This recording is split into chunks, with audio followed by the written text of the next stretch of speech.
예. 제가 지난번에 성경 외우라고 한 부분 있었죠? 기억 안 나세요? 회장님 아시죠? 어디였죠? 외우라고 안 했는데? 마태복음 마지막 장 9절, 19절, 20절 기억나세요? 안 나요? 안 나요?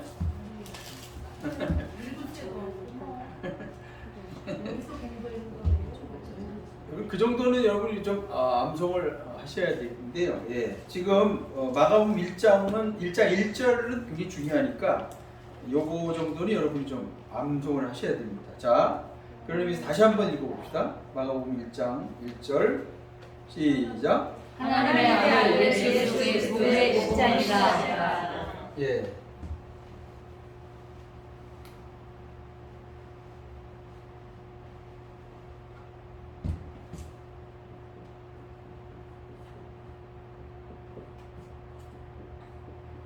하나님의 아들.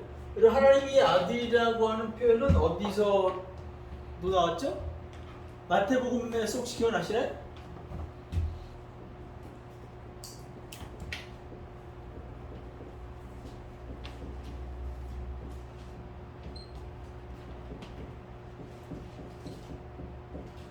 예. 1절 외우기 어렵지 않죠? 예. 하나님의 아들 예수 그리스도의 복음의 시작이다. 이게 1절입니다. 뭐 안 외워질 수 없죠. 예. 시몬 베드로가 예수님께서 사람들이 누구라 하냐고 할 때, 그럼 너희는 누구냐고 할 두 번째 질문할 때 베드로가 뭐라 그래요? 주는 그리스도시요 하나님의 아들이십니다라고 대답을 했잖아요. 그죠? 하나님의 아들이라고 하는 표현이 굉장히 중요합니다. 예. 우리가 여기서 제일 중요한 이제 그 다른 복음서에도 표현되는 것이 있지만 특별히 이제 마가복음에서는요 중요한 게 뭐냐면 요거예요. 복음이에요. 복음.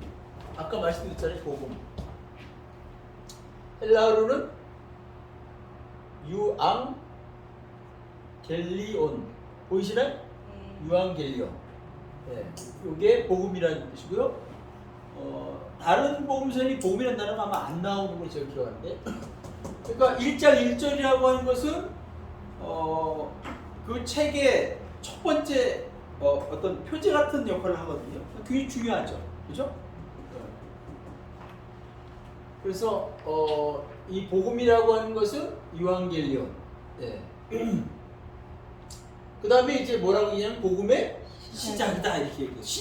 시작이라고 하는 것은 이제 그 창세기로 말하면 여러분 창세기에서는 태초에 그렇죠. 태초란 표현이 쓰여 있죠. 그게 이제 아르케란 말이에요. 히브리어 아르케라고 히브리어를 헬라어로 바꾸면 이제 아르케가 되는데 그게 시작이라는 뜻이에요. 시작. 그래서 예. 마가는 예수 그리스도 복음의 시작이다 이렇게 얘기를 했고요. 자, 마태는 뭐라고 얘기했냐면, 자, 마태복음은 한번 1장 1절 어떻게 있는지 잠깐 보실까요? 마태복음. 족부에 대해서 나오는데. 자, 거기 뭐가 나오죠? 아브라함과 다윗의 자손 예수 그리스도의 계보라. 그렇죠. 이것도 어떻게 보면 요 이미지하고 비교해 보니까 약간 비슷하죠, 그죠? 네. 여기서 강조되어 있는 건 뭘까요? 예수 그리스도의 복음에 해당되는 게 뭘까요? 마태는 뭐라고 얘기하는 거예요? 네? 아브라함과 다윗의 자손? 아니, 계보라고 얘기하죠. 계보. 그죠? 똑같은 단어는 물론 아닙니다. 그죠? 예, 계보는 달라요. 예. 계보라는 단어를 강조하고 있죠. 네. 그리스도의 계보다. 여기는 예수 그리스도의 복음이다. 이렇게 얘기하는데 마태는 그리스도의 계보다. 이렇게 얘기했어요. 계보. 그리고 계보란 말은 비블로스, 헬라어로 비블로스라고 하는 말인데요. 뭐 그것까지는 잘 모르셔야 되는데 이게 무슨 뜻이냐면 문서, 계시 이런 뜻입니다. 문서, 계시, 그다음에 책, 예, 이걸 이제 계보라고 얘기해요.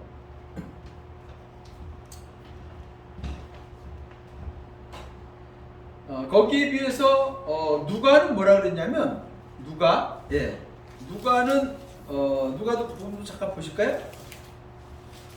누가복음 1장 3절 한번 보세요. 3절. 3절을 보시면서 한번 누가는 뭘 얘기하고 있는가?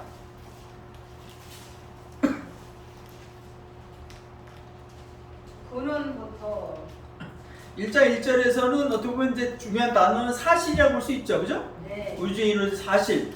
그 다음 3절에서는 모든 일은 근원부터 시작한다고.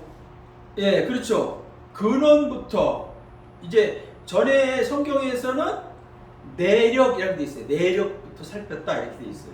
근원이냐 내력이냐고요. 그 뭐예요? 어떤 사건이나 어떤 인물에 대한 그의 출발점이 어디냐 그거죠.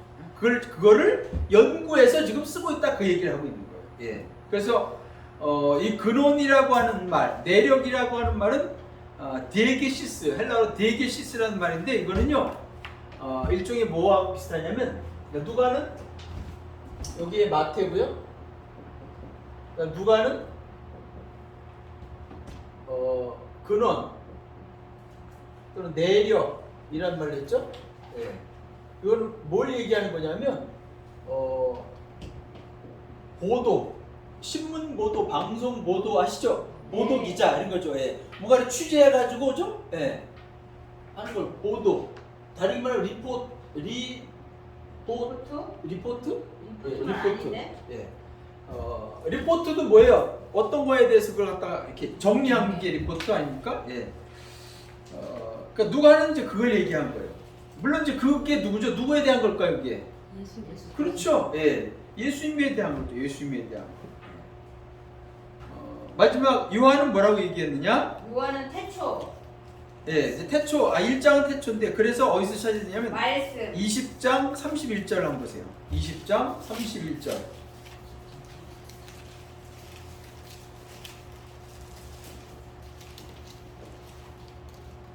기록이요 기록. 20장 31절 같이 읽습니다. 오직 이것을 기록함은 너희로 예수께서 하나님의 아들 그리스도이심을 믿게 하려 하며 또 너를 믿고 그 이름을 힘입어 생명을 얻게 하려 함이니라. 예, 30절과 31절 그다음에 빨간 줄로 표시하세요. 여기에 요한복음을 기록한 사도 요한이 이 요한복음을 기록한 뭐예요? 목적입니다. 목적이에요. 그래서 요한복음을 뭐라고 얘기냐면 사실은 이제 30절을 보면 더 정확해요. 예수께서 제자들 앞에서 이체에 기록되지 아니한 다른 표적도 많이 행하셨으나, 그러니까 요한은 뭘 얘기했냐면 나는 지금 예수께서 행하신 표적을 기록했다는 말이에요. 그래서 요한복음에는 몇 가지 표적이 나오냐면 몇 가지 표적이 나올까요? 그래가 어찌 알겠어요, 그죠? 그런 눈으로 보지 마시고 7개 표적이에요. 예? 완전수 7개 표적. 예. 마태복음 8장 9장 산상수훈 5, 6, 7장에 말씀을 하신 다음에 8장 9장에서 몇 개의 기적을 행하셨죠? 10개. 그렇죠. 어떻게 하셨어요? 그렇게 기억을 하고 있으면 제가 얼마나 흐뭇해요. 예. 요한복음은 몇 개의 표적? 7개. 예. 요한복음은 기적이라고 하는 뭘 한다고요? 표적. 표적이라. 기적과 표적의 차이를 뭔지 아시나요? 표적은 증거 있는 거 얘기하는 거예요. 예? 증거. 표적은 증거 있는 거, 기적은 증거 없는 거? 아니 지금 기적은 아픈 사람이 이렇게 기적이 일으켜야 되고 표적은 있는 그것을 그대로 기록하는 표시 있는 거, 표시나는 거. 표시하는 거. 뭔가 연관성 있게 말씀하신 건 맞아요. 예. 그러니까 우리가 이제 영어로 말하면 기적은 뭐죠? 미라클. 표적은 뭐예요? 사인이죠. 사인. 우리가 이제 여기 사인 있죠, 다. 사인. 그 사인 보면 누굴 알 수 있는 거예요? 나는 알 수 있지. 그 사람을 알 수 있는 거죠. 예. 그러니까 그 사건이 미라클인 건 틀림없어요. 그죠? 표적이든지 기적이든지 다 미라클인 건 틀림없어요. 그죠? 어메이징한 사건인 건 틀림없어요. 그런데 다른 복음서에서 그냥 미라클, 어메이징한 것이라고 말하고 있다면 사도 요한은 그 가운데서 딱 7개만 추려가지고 이거를 사인이다. 무슨 사인? 예수님이 어떤 분이냐? 예수님이 어떤 분이냐? 예. 그래서 예수께서 하나님의 아들, 하나님의 아들, 그죠? 예. 요한복음 그래서 뭐예요? 독수리 복음이라 했죠. 독수리 복음. 신성을 강조하죠. 하나님의 아들 강조하는. 하나님의 아들로서 완전수의 7개의 표적을 행하셨다. 이제 그 얘기를 하고 있는 거예요. 그래서 요한복음을 말하면 이렇게 말할 수 있겠죠. 표적의 책이다. 이렇게 말할 수 있어요. 표적의 책. 아니면 표적 모음집이다. 뭐 이렇게 설명할 수 있을 것 같아요. 자, 그러니까 표적의 책, 표적 모음집. 그러면 아까 헬라어 단어 중에 어떤 걸 선택하면 될까요? 유한겔리온, 비블리오스, 그 다음에 누가? 이거 어느 걸까요? 누가? 계보. 그렇죠, 이거죠. 예, 네. 책 여기 나온 책, 문서, 책 나오죠. 비블리오스 그렇죠. 같은 단어를 썼습니다. 예. 그래서 이제 사복음서의 저자들마다 약간의 이제 관점의 차이가 있다라고 하는 것을 볼 수 있고요. 그러니까 뭐예요? 사복음서가 다 우리에게 필요한 거죠. 그런 관점으로 다양한 시각으로 이걸 보게 되는 거니까요. 예, 그래서 이제 여러분들이 이제 또 하나 알아야 될 것은 아까 우리가 퀴즈 할 때 했지만 이 4개 복음서 중에서 제일 먼저 기록된 게 마가복음이에요. 예. 여러분 제일 먼저 기록됐으면 그 글이 어떨까요? 좀 투박할까요? 아니면 굉장히 짜임새가 딱 있을까요? 투박하겠죠.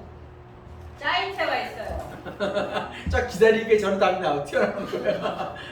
처음 썼으니까 이게 투박하죠, 사실은. 그러니까 왜 그러냐면 마가복음은요. 그러니까 마가가 따라다니면서 예수님이 기적을 행할 때마다 메모했을까요? 예? 요즘처럼 스마트폰이 있으면 그죠? 예. 녹음을 또 하고 그죠? 예. 아니면 영상을 지금 찍는 것처럼 다 그렇게 할 수 있으면 뭐 틀릴 게 없어요, 그죠? 완벽하잖아요. 그 당시에는 뭐예요?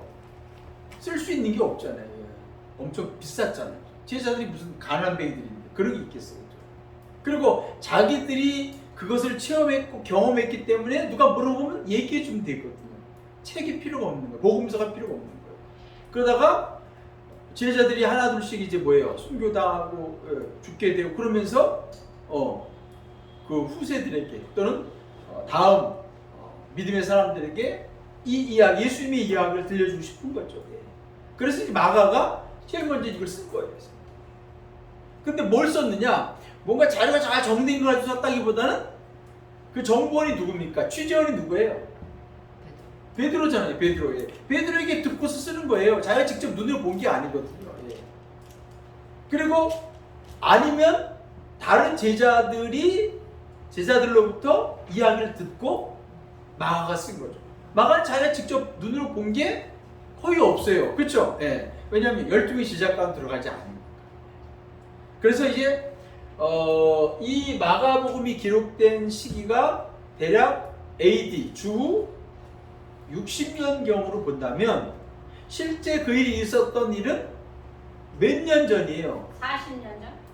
뭐 40년까지는 안 되고 30년? 30 몇 년쯤 되겠죠. 30. 왜냐 예수님께서 이제 27년 AD 27년에서 AD 30년 정도까지 사셨다고 보면 거의 33년 전 30년 전의 어떤 일들이니까 그거를 기억해내기가 쉽지 않죠. 명확하게 기억하기 쉽지 않고 주로 뭐예요? 이렇게 사람 통해 내려오는 거죠. 그죠? 그런 걸 뭐라 그러죠? 구전이라죠. 구전. 예. 구전을 통해서 들려지는 이야기를 마가를 이제 정리한 거예요. 처음으로 정리한 거죠. 그러니까 그 치밀하지도 않고 정리가 완벽하지도 않고 굉장히 투박할 수밖에 없는 거예요. 근데 다른 복음서 마태나 누가나 요한복음 어때요? 그 후대에 기록했죠. 그리고 이미 이제는 복음서를 쓸 때 참고 도서가 있어요, 없어요? 있어요. 있지요. 뭐가 있어요? 이사야. 뭔 이사야요? 참고 도서가 마가복음이잖아요. 마가복음이 이제 먼저 썼으니까. 예. 그것보다 최소한 10년 뒤에 쓰여지게 되니까 예. 그 책을 참고해서 왜냐하면 그 마태도 그렇고 누가도 그렇고 예수님이 제자였긴 하지만 자기도 경험했지만 세월이 40년이 흘렀잖아요. 40년 전에 뭔 일 있었어요? 기억나세요? 기억 뭐 나는 게 혹시 있을 수 있어. 뭔가 충격적인 일 같은 거, 그죠? 예. 트라우마 남는 일들 혹시 있을 수 있어. 그때 그냥 평탄했던 일들은요 다 잊어버립니다. 그러니까 그때 뭐 그런 일이 있었긴 있었는데 근데 그걸 쓰기가 쉽지 않은 거예요. 그러니까 다른 제자들의 얘기를 참고했을 것이기도 하고 결정주는 뭐예요? 마가복음 참고해서 또 자기가 이제 옛날에 40년 전이긴 하지만 그때 보았던 거를 기억을 더듬어서 더듬다 보니까 잘 생각 안 나면 마가복음 보면서 그죠? 아 그래 그때 있었지. 내 기억은 그것과는 요렇게 있었던 것 같은데 그러면서 이제 마가복음과 또 이제 누가복음 그 이제 이방인이긴 하지만요. 예.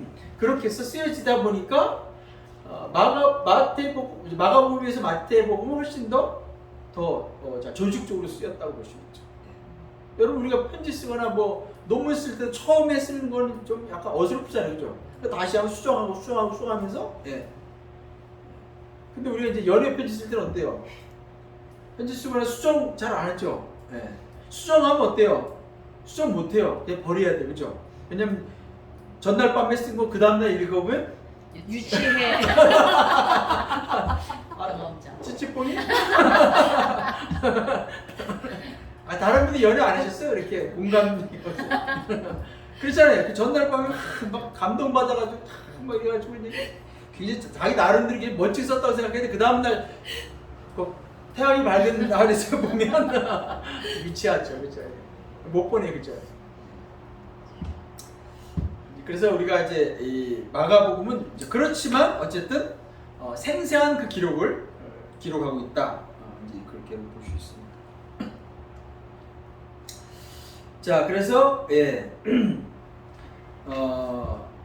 우리가 이제 마태복음에도 시작은 뭐로 시작하냐면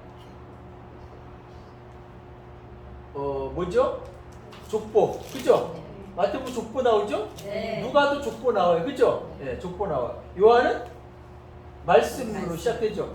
애초에 말씀이 계시라고 하죠. 말씀이 시작되죠. 서론이 보면 다 있어요, 그죠? 네, 서론이 있어요. 예. 우리가 편지 쓸 때 뭐라 그래요?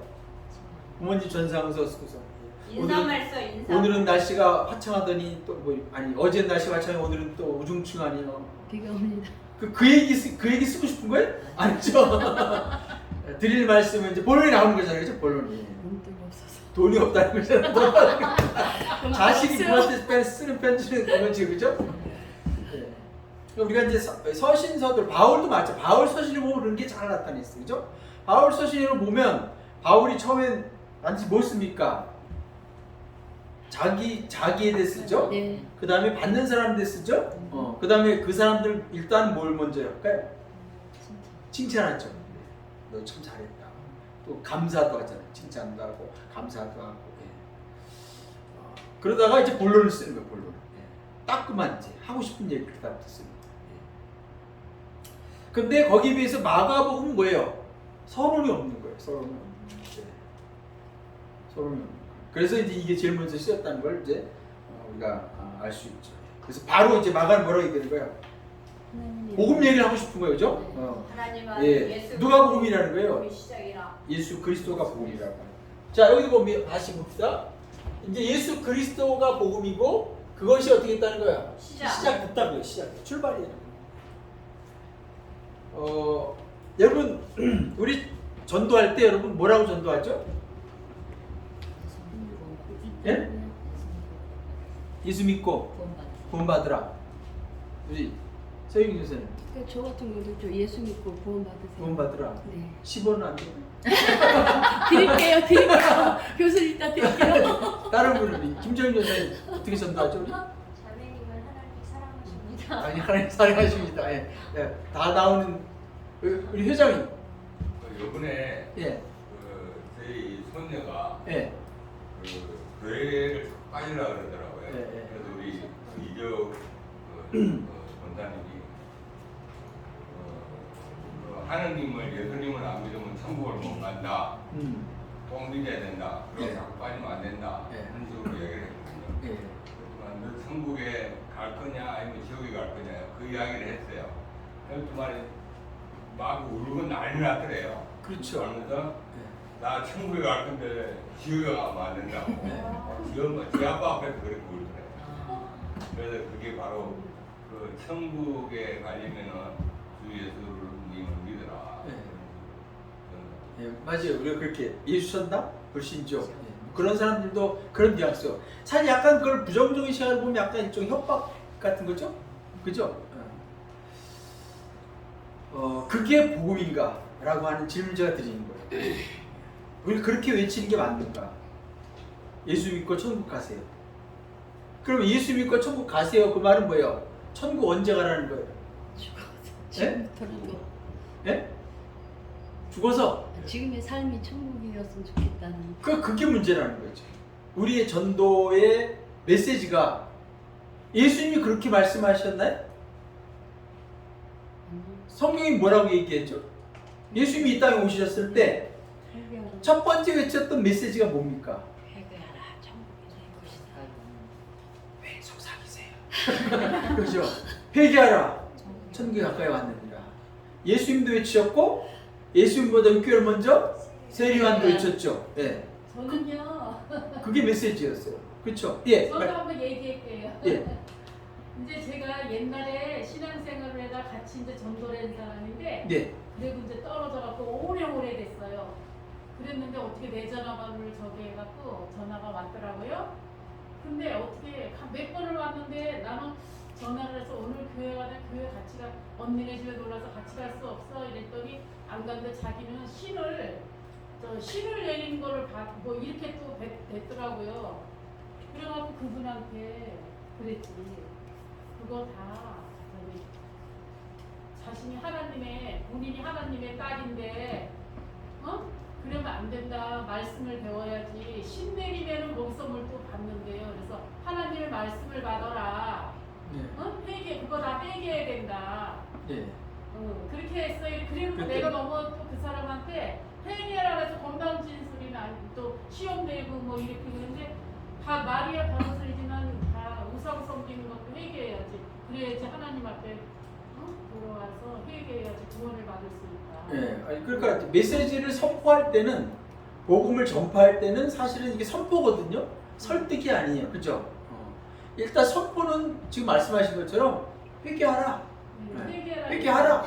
그 사람이 그걸 받아들이든지 안 받아들이든지 그건 내 책임이 아니에요. 내 책임이 아니래요. 근데 본인이 많이 깨달았다고.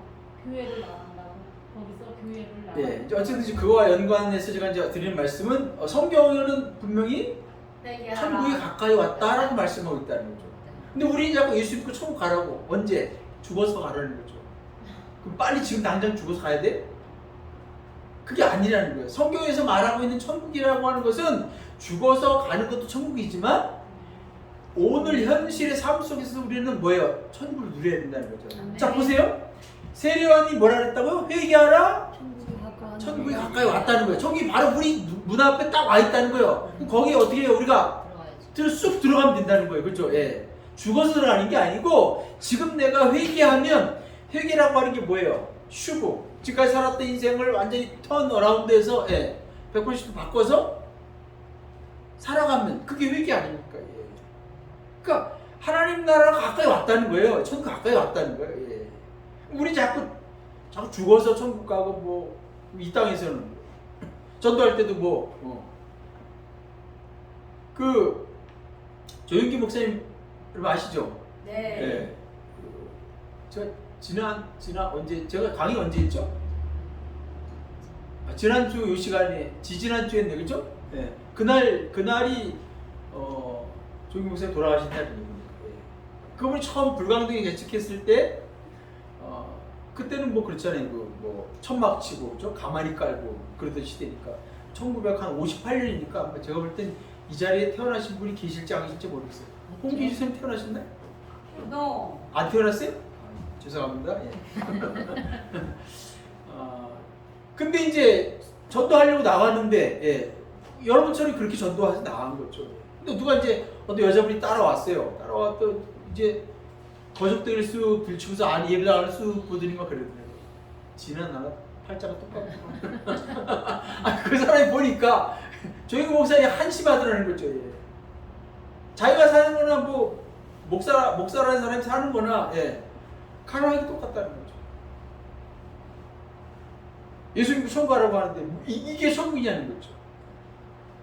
예수 안 믿으면 지옥 간다는데 그 사람 뭐라는지 알아? 지금 내가 사는 게 지옥인데 뭐. 내가 사는 게 지옥인데.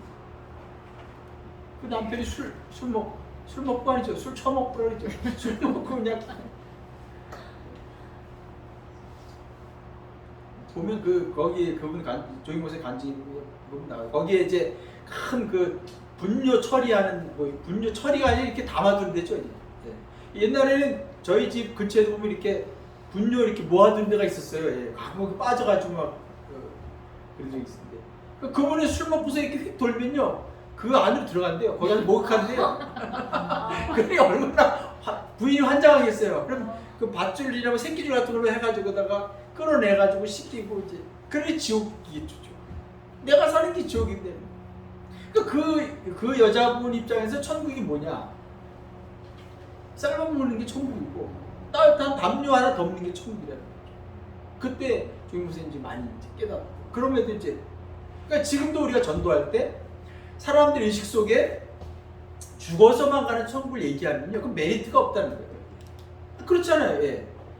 사실 우리가 복을 전하는 그 대상들이 천국이 있다는 사실, 죽어서 천국이 있다는 사실도 아직은 잘 믿지 않는 상황인데 그 죽어서 뭐 어디 간다라고 하는 게 이게 믿기지 않잖아요. 예. 지금 현재 삶 속에서 고통당하고 있고 어려움 당하고 있고 힘든 경쟁 요즘 코로나 때문이죠. 소상공인들 자살한 사람도 있고요. 이게 어렵잖아요. 그 사람들에게 어떤 메시지를 주는 거죠? 지금 오늘 우리가 천국의 삶을 살 수 있다. 아멘. 그런 메시지가 우리에게 필요합니다. 우리가 성경 속에서 분명히 예수님이나 세례요한의 메시지가 뭐였어요? 천국이 가까이 왔다 그랬는데 왜 우리 자꾸 죽어서만 가고 말씀을 잘 배우면은 복을 받는다. 그러니까 우리가 사실은 이제 그렇게 우리가 학습된 이유는 지금까지 우리 선배 목사님이 그렇게 설교를 해 오셨고, 그죠? 우리도 거기에 그런 설교를 늘 듣다 보니까 이제 그런데 그러니까 오늘 우리가 누가 전도하고 이야기할 때는요, 때로는 우리 선포도 필요하죠. 회개할 때, 당신은 죄인입니다. 이게 끊임질 수 있어요, 그 사람이. 그렇죠? 그러나 일단 선언하고 선포해야 돼. 내가 하는 게 아니에요. 성령께서 그 다음에 그분에게 어떤 역사가 나타나면 그 성령께서 하실 거고. 안 하면 난 책임이 없고, 나는 내가 해야 할 일이 뭐예요? 이렇게 알아. 천국이 가까이 왔다. 천국이 가깝다는 말까지 어렵다면 여러분 회개하십시오. 이렇게 살면 안 됩니다. 뭐 그냥 예수 믿으십시오. 그 정도까지는 괜찮아요. 예수 믿어 천국 간다. 뭐 이거는 사실은 다른 것도 조금 달라요. 오늘 우리가 천국의 삶을 누려야 돼요. 여러분 누리고 계십니까? 아멘. 오늘 누리셔야 돼요. 아멘. 옛날 우리 한국 교회가 사실 문제가 제가 느낀 게 제가 어렸을 때부터 전에 신앙생활을 하면서 느끼는데 교회 가면 이제 밤에 가면 철회하시는 분들 있잖아요. 어떤 분들이 다 권사님들, 집사님들, 여집사님들 그렇죠? 뭐 그 중에는 죄송하지만 이제 홀로 되신 분도 계시겠지만 남편 골치 아픈 남편 만나가지고 그죠? 신세 한탄하면서 뭐 하나님 앞에 의지하잖아요.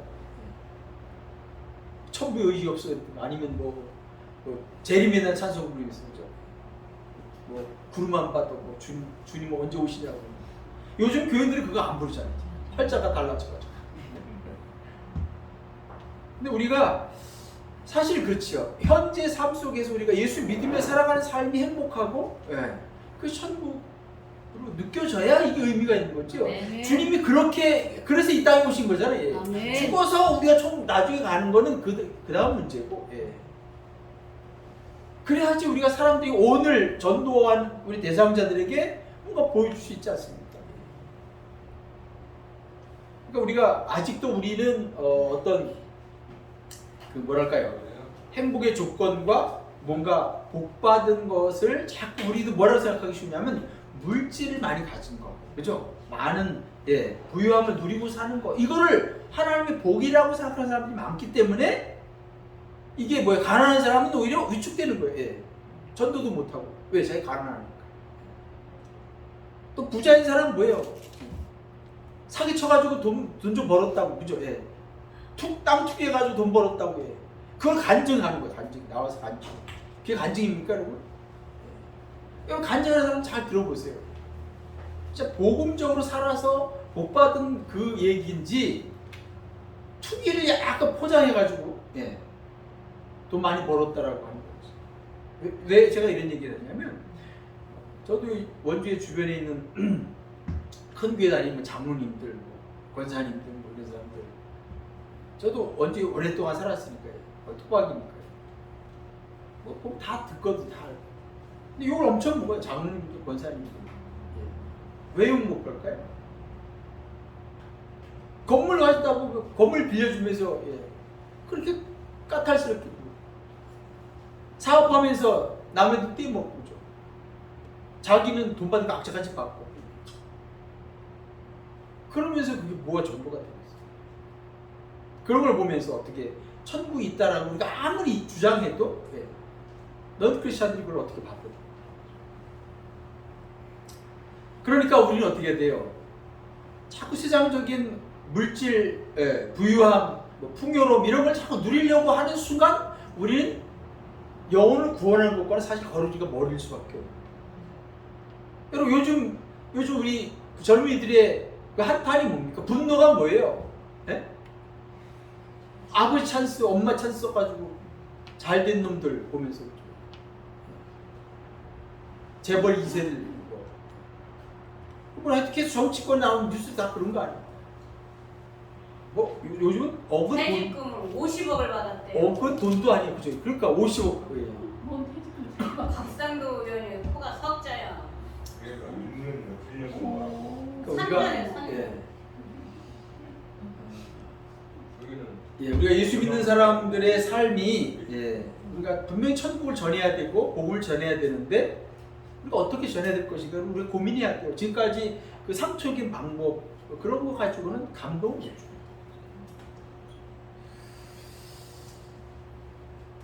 자, 2절 선지자 이사야 그래 보라 내가 내 사자를 내 앞에 보내노니 그가 내 길을 준비하리라. 이 사자가 누굴까요? 예? 세례요한 있죠. 예. 왜 뜸을 들이세요? 예. 광야에 외치는 자의 소리가 있어. 광야에 외치는 자는 누구예요? 세례요한 있죠. 예. 이르되 너희는 주의 길을 준비하라. 그의 오실 길을 굳게 하라. 예. 이거 다른 복음서에도 그랬죠. 산은 낮아지고 골짜기는 미어지고 그렇죠? 예. 기록된 것 같이 세례 요한이 광야에 이르러 죄 사함을 받게 하는 회개의 세를 전파하니. 여러분 이제 세례는요. 세례는 몇 가지 세례가 있어요. 두 가지 있잖아요. 뭐가 있을까요? 우리 세례하고 아니 지금 요한의 세례를 뭐라고 얘기하겠죠? 회개. 회개의 세례죠. 회개의 세례. 회개의 세례의 그 수단이 뭐예요? 물이었죠. 네, 수단이 물이라는 거죠. 물 세례 물론 뭐 의미가 있지만 회개의 세례. 그 다음에 세례 요한이 그러죠. 그 다음에 세례 뭐예요? 성령 세례죠? 네, 성령 세례. 이거는 이제 뭐 불세례라고 얘기하죠. 네. 이거는 뭐 어떤 우리 눈에 보이는 외적인 그런 것은 나타나지 않죠, 그죠? 네. 개인적인 경험과 체험이라고 볼 수 있는 거죠. 그래서 일반적으로 이제 물세례, 그러니까 물세례가 언제부터 시작됐냐라고 보면. 그러면 구약에서는 세례가 있었나요, 없었나요? 없었어요. 그때 뭐가 있었죠? 할례가 있었죠. 그죠? 할례. 그러니까 할례가 신약이 오면서 세례로 연결됐다 이렇게 볼 수 있어요. 근데 그 의미는 좀 달라요. 같은 개념은 아닙니다. 그렇죠? 할례의 의미는 뭐죠? 새로운 출발? 다른 분? 할례. 죽음? 할례. 그리스도를 인정해 주는 거 아닌가요? 확인? 네? 깨끗하게. 깨끗함.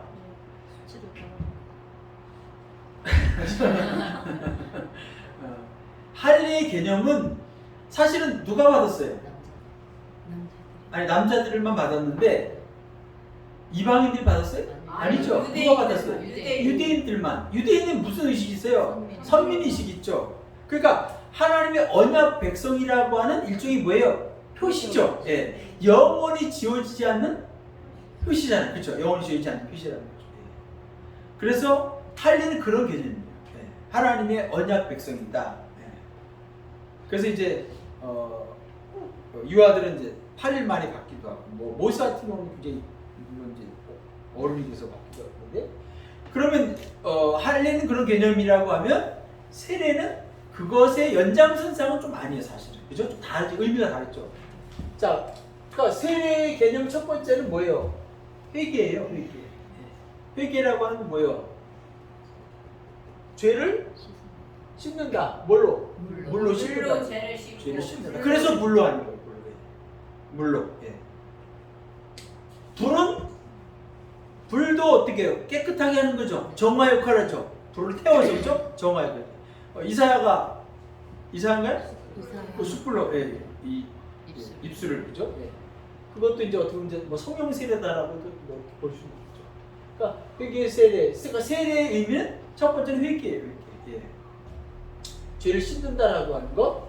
그리고 이제 이 세례의 방법 중에 보면 우리가 이제 침례교회에서는 침례라고 그러죠. 침례. 물에 쑥 들어갔다가 나오게 하는 거죠. 예. 거기에서는 이제 어떤 게 담겨 있냐면 육은 죽고 다시 태어난다라고 하는 게 있죠. 예. 그래서 이제 그것도 결국 이제 사실 이제 뭐 회개와 유사한 개념이 있고요. 그다음에 이제 성경에 나오지 않지만 또 다른 무리들의 세례가 또 있었어요. 에스에네파라고 있어요. 에스에네파 들어보셨나요? 에스에네파. 들어봤어요. 이 에스에네파는 그러니까 1세기 당시에 종교 집단들이 사두개인이 있었죠. 사두개파. 그다음에 바리새파, 바리새인이 있었고, 그다음에 에스에네파가 또 있었어요. 근데 에스에네파는 어떻게 보면 이제 이 사회에서 살던 사람이 아니고 뭐 쿵남 공동체라든지 사회의 어떤 공동체를 이루면서 그렇게 요즘 말로 말하면 뭐예요? 수도원, 뭐 기도원 같은 데 들어가서 산속에 들어가서 나오지 않고 아예 거기서 자기들만의 공동체 생활하면서 살던 사람. 그러니까 그 사람들도 뭐가 필요한 거예요? 세례가 필요하겠죠. 네, 세례가 필요하겠죠. 그러니까 우리가 성경에 보면 세례 요한이 세례를 베풀었고 예수님도 세례를 베풀었고 그 다음에 이제 오늘날은 누가 세례 베풀죠? 그렇죠. 예. 장로님이 세례 줄 수 있을까 없을까요? 없어요. 예. 목사만 세례 줄 수 있습니다. 예. 그거 생각하니까 또 웃기는 생각이 나네요. 제 동기 목사 가운데 젊은 사람이 있어요. 저 춘천에서 목회하고 있는데 우리가 교회에서 이제 예배 많이 참석하다 보면 예배 마지막 시간에 무슨 수제? 축도 있죠. 예. 축도 어떻게 시작해요? 예수. 다 외우지 않아요? 하나님의 여러분 목사님 담임 목사님 축도 다 외우지 않아요? 안 외우세요? 외우잖아요, 그죠? 예. 우리 주 예수 그리스도 그렇죠, 예. 성령 충만함에 이제 그게 이제 고린도후서 13장 말씀이에요, 사실은. 그러니까 원래는 그 원형만 딱 하면 돼요. 거기다가 살짝만 설교한 거 제목 살짝만 맛을 주면 돼. 근데 요즘 목사님들 뭐예요? 사족을 너무 많이 다, 그죠? 사족을 너무 많이 다. 거기 이제 이렇게 돼 있어요. 지금은 우리 주 예수 세 가지, 우리 주 예수 그리스도의 은혜와 하나님의 사랑과 성령의 교통하심. 이거 간단히 심플하거든요. 근데 뭐 난리에 죽으신 예수 그리스도의 은혜와 하나님 아버지의 뭐 지고지순한 사랑과 그 다음에 성령이 제일 많아. 성령의 뭐 인도 교통 충만 내정 다 숨 넘어지겠네요. 목사님 그렇게 막 넣잖아요, 그죠? 예. 근데 이제 제가 아는 그분이 늘 그걸 듣다 보니까 자기가 외운 거예요. 그러다 이제 군대를 갔어요. 군대를 갔는데 군대에서도 이제 뭐 이렇게 예배가 있잖아요.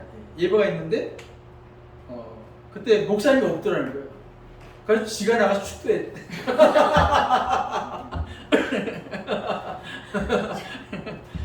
사실은 그 축도가 하나님 어떻게 생각하실는지 모르겠지만 뭐 귀엽게 보셨겠지 하나님. 원래 이제 축도도 이제 목사만 하는 거죠, 사실은. 이게 그러니까 축도도 보면요 두 가지가 있어요. 장로교에서는요 통합측 장로교회는 다른데 통합측 장로교회 아닌 대부분 장로교회는 마지막 그 어미가 어떻게 되냐면 있을 지어다 이렇게 돼 있어요. 있을지어다, 뭐 계실지어다 이렇게 하면 되고 이렇게 끝나요. 근데 통합측 목사님들이나 감리교회 이런 데는 어떻게 되냐면 있기를 축원합니다, 그죠? 이렇게 하죠. 맨 끝에 축원합니다로 끝납니다. 예. 그러니까 축원이란 말은 뭐죠? 축복하고 축복을 예, 원한다. 그렇죠. 예, 축복을 축복을 빌다. 원한다. 그러니까 이거는 뭐냐면 기도문이에요. 그렇죠? 제가 볼 때 기도문이야 이거. 그렇죠? 예. 근데 있을지어다는 뭐죠? 이거 선포죠. 선포. 기도하고 선포하고 어느 게 더 센 거야? 이거 유치한 표현인데. 여러분 선포가 더 강한 겁니다. 맞아요. 선포는 듣든지 안 듣든지 이게 딱 선포해 보는 거예요. 이거는 뭐 기도는 그거는 합당한지 안 한지 따져보고 이제 하나님께서 계산하시지만 있을지어다 이게 더 강한 거죠. 예, 어쨌든 그렇고요. 예, 뭐 이제 축원합니다 이렇게 하는 거 그렇다고 해서 그걸 비토하거나 뭐 부정적으로 볼 필요는 없는데, 예, 약간 엮이려 같네요. 요거 얘기했죠. 이 SNF파는요, 그래서 어떤 지도자가 없었거든요. 그들은 공동생활을 했으니까요. 그래서 세례를 어떻게 했느냐? 자기들끼리 직접 합니다. 자기가. 셀프 세례죠. 셀프 세례를 행했다고 해요. 예. 뭐, 셀프라고 해서 그것이 저는 잘못했다고 보진 않습니다. 왜냐면 그 시대에는 그럴 수밖에 없습니다. 그죠? 그 시대에 그럴 수밖에 없습니다. 자, 5절. 온 유대 지방과 예루살렘 지방이 다 나가 자기 죄를 자복하고 요단강에서 그에게 세례를 받더라. 자, 그러니까 지금 이 사람들이 나와서 세례를 받았다라고 하는 건 뭐예요, 지금? 세례요한 앞에서 자기의 죄를 고백하고 자백했다라고 하는 의미죠. 얼마나 놀라운 겁니까? 그죠? 예. 몇 사람이라고 그랬을까요? 한 5사람만 그랬을까요? 아니죠. 굉장히 많은 사람들이 아마 나왔을 거예요. 그죠? 예. 그러니까 우리가 생각할 때는 내가 이렇게 말하면 저 사람이 어떻게 받아들일까? 우리가 주저할 때 있잖아요. 그죠? 근데 하나님 역사하면 뭐예요? 이루어지는 거죠. 그게 사실 설교도 그렇습니다. 설교도. 예. 오늘날 목회자 설교도요. 듣든지 안 듣든지 선포하는 거예요. 사실. 예. 근데 이제 요즘 목사들 자꾸 뭐 하려고 그러죠? 설득하려고 하잖아요. 설득하려고. 교인들 설득하려고. 교인들의 마음을 흡족하게 만들고서 뭔가 이렇게 따라오도록 하려고 하는. 사실 그거는 설교라기보다는 조금 그럴 수 있어요. 어떻게 보면 이제 교인들이 강팍해져가지고 목사들이 어쩔 수 없이 이렇게 하는 부분도 있고.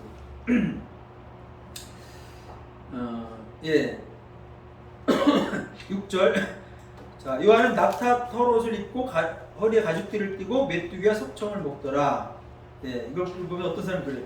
야, 세례요한은 굉장히 아주 몸에 좋은 음식을 먹었네. 강장식품을 먹었네. 정육제 먹었네. 뭐 이렇게 돼. 이렇게 삐딱한 눈을 보면 안 됩니다. 그죠? 그가 전파에 이르되 나보다 능력 많으신 이가 내 뒤에 오시나니 나는 굽혀 그의 신발끈을 풀기도 감당하지 못하겠노라. 나는 너에게 물로 세례를 부었거니와 그는 너에게 성령으로 세례를 베푸시리라. 어떻게 보면 마가복음의 서러운 이야기인데 세례 요한에 대한 이야기를 다루고 있습니다. 그러니까 다른 복음서는 조금 더 자세하고 이렇게 천천히 나온다면 마가복음은 좀 급하죠. 복음을 빨리 전해야 되고 복음에 대해서 빨리 이야기해야 되니까 생략을 많이 하죠. 그래서 여기 보면 이제 예수님이 세례 받으신 내용이 바로 나와요. 그렇죠? 바로 나옵니다. 여러분 성경에 보시면 관주성경에 보면 마태복음에는 3장쯤 가야 예수님이 세례 받은 게 나옵니다. 누가복음도 마찬가지고요. 근데 마가복음은 어떻게 나와요? 1장이 바로 나옵니다. 그리고 1장의 또 특징은 뭐냐면 자세히 안 나와요. 그냥 간략하게 나와요. 그죠? 마태복음은 어떻게 나왔었어요? 예수님이 세례요한한테 세례 받으러 가니까 당신 제게 옵니까? 내가 당신의 세례 받을 텐데? 막 이런 신랑이 비슷한 얘기도 기록하는데 여기 그렇게 안 나오죠. 자, 9절부터 11절 3절 읽겠습니다. 시작. 그때 예수께서 갈릴리 나사렛으로부터 와서 요단강에서 요한에게 세례를 받으시고 곧 물에서 올라오실새 하늘이 갈라짐과 성령이 비둘기같이 자기에게 내려오심을 보시더니 하늘로부터 소리가 나기를 너는 내 사랑하는 아들이라 내가 너를 기뻐하노라 하시니라. 아멘. 여기 보면 이제 삼위일체가 이런 데 등장하죠. 그죠? 여기 예수님이 계셨고 성령이 비둘기로 임하시고 그 다음에 성부 하나님은 음성으로 말씀하시죠, 그죠? 음성을 말씀하시죠. 그러니까 이 말은 뭐예요? 예수 믿어서 뭐라고 말씀하고 있는 거예요? 이는 내 사랑하는 아들이다라고 뭐 해준 거예요? 증명. 증명? 보증? 뭐라 했죠? 또 예. 인정해주는 거. 인정. 예, 좋습니다. 어쨌든 예. 그래서 이제 여기 예를 들면 이제 성령이 비둘기같이 자기에게 내려오심을 보시더니라고 할 때 아마 이거는 그 예수님의 제자들 이 당시는 아직 여기는 이제 아직 제자들이 등장할 때가 아니니까 예를 들면 이제 세례 요한이 보았다고 보기는 어렵고요. 아마 예수님께서 그죠? 예수님께서만 보셨을 거예요. 그죠? 뭐 진짜 비둘기가 이렇게 펄럭이면서 왔다 그런 이야기는 아닐 겁니다. 예. 우리가 그 찬송가에 보면 그 있죠. 성령을 묘사할 때 비둘기 같이 비둘기 같이 오 찬송 모르세요? 아시죠? 예. 성령에 대해서 묘사할 때 다양하게 묘사하죠. 바람처럼, 불처럼, 뭐 기름처럼. 예. 여기는 이제 뭐예요? 비둘기 같이.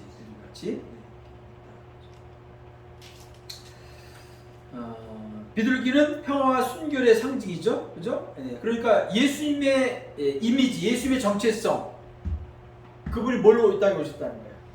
평화의 왕으로 오셨다, 그죠? 평화의 왕으로 오셨다.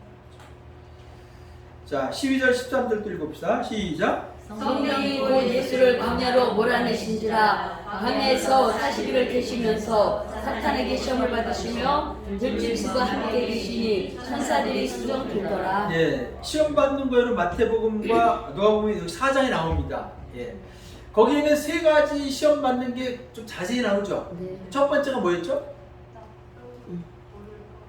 떡이 독이 되게 돌이 되게 떡이 되고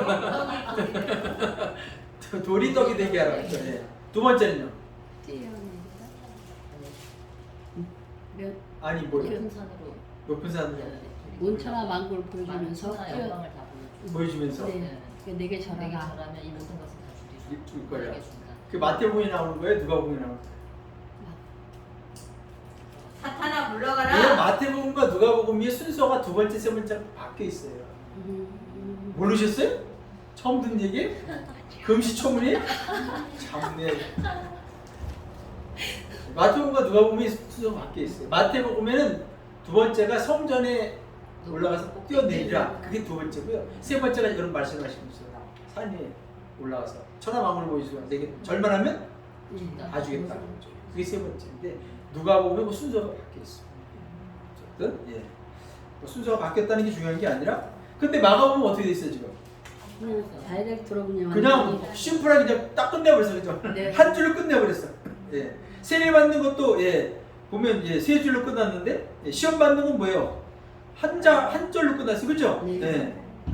한 절로 끝나 시험 받는 것뿐만 아니라 마지막에 천사들이 수용 들은 것까지 다 한 절 안에 다 포함하고 있어. 요약을 완전 해버렸어. 예. 그래서 유대인들이요 이 마가복음 오해한 거예요. 마태복음 요약했을 것이다. 후대 이제 기독교인들이 유대인 기독교인들이 왜냐하면 이제 그 사람들은 마가복음을 처음 본 게 아니라 다 이제 있을 때 왔었을 테니까 누가 봐도 뭐예요? 요약본처럼 보이잖아요, 그렇죠? 네. 근데 요약은 아니고 이게 어떻게 보면 이제 먼저 쓰였다 걸 알 수 있습니다. 자 여기 기억하실 건 12절에 예수께서 광야로 가신 것은 누가 보내신 거예요? 성령. 성령이. 예. 그러면 사단에게 시험 받는 것도 어떻게 보면 주도권은 성령께서 있는 거죠. 성령께서 시험 받도록 그렇게 그걸 몰아내신 거예요, 광야로. 아멘. 여러분 광야 가보셨나요? 광야. 아 여기 여행할 때 광야. 아니 모래사막 같은 데다가